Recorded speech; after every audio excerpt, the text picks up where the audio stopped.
पुराने समय में भारद्वाज मुनि थे। वे देवगुरु बृहस्पति के पुत्र थे। भारद्वाज बहुत सारा ज्ञान हासिल करना चाहते थे। उनकी सोच ये थी कि उन्हें संसार की सारी बातों का ज्ञान हो जाए। इसके लिए वे लगातार अध्ययन करते रहते थे। एक दिन बृहस्पति ने अपने पुत्र भारद्वाज से कहा कि पूरे संसार का ज्ञान वेदों में है।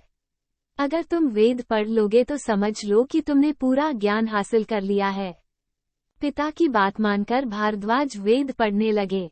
भारद्वाज मुनि की संकल्प शक्ति और पढ़ाई की एकाग्रता देखकर देवराज इंद्र प्रसन्न हो गए और वे भारद्वाज के सामने प्रकट हुए। इंद्र ने कहा कि मैं तुम्हारी लगन देखकर बहुत प्रसन्न हूँ। तुम मुझसे कोई भी वर मांग सकते हो। भारद्वाज ने इंद्र से कहा कि संसार में ज्ञान बहुत सारा है, लेकिन मेरी उम्र बहुत कम है। कृपया करके मेरी उम्र 100 साल बढ़ा दीजिए। इंद्र ने भारद्वाज की उम्र 100 वर्ष और बढ़ा दी। भारद्वाज मुनि को ज्ञान हासिल करते करते 100 वर्ष भी बीत गए। इसके बाद देवराज इंद्र ने उनकी उम्र 100 साल और बढ़ा दी। अगले 100 साल और बीत गए, लेकिन भारद्वाज को पूरा ज्ञान नहीं मिल सका।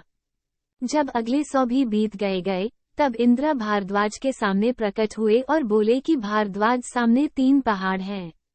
क्या हम इन पहाड़ों से एक मुट्ठी मिट्टी लेकर इन पहाड़ों की व्याख्या कर सकते हैं? ये संभव नहीं है। ठीक इसी तरह संसार का ज्ञान है। संसार का ज्ञान अथाह है। किसी एक व्यक्ति के लिए पूरा ज्ञान हासिल करना संभव नहीं है। इसलिए तुम्हें समय का सदुपयोग करना चाहिए और अपनी उम्र के अनुसार किसी एक ज्ञान को हासिल करना चाहिए और उसमें पारंगत होने की कोशिश करनी चाहिए। मुझे सब ज्ञान मिल जाएगा, ये जिद करना भी ज्ञान हासिल करने में बाधक होती है। इंद्र की बातें भारद्वाज मुनि को समझ आ गईं और इसके बाद उन्होंने सूर्य देव की भक्ति की और अपने ज्ञान को व्यवस्थित किया। इसके बाद से उनका नाम विद्वान मुनियों में शामिल हो गया। इस कहानी में देवराज इंद्र ने संदेश दिया है कि बहुत सारा काम एक साथ करने से बेहतर है कि हम किसी एक काम को ठीक से पूरा कर लें। किसी एक काम में एक्सपर्ट हो जाएंगे तो जीवन सफल हो जाएगा।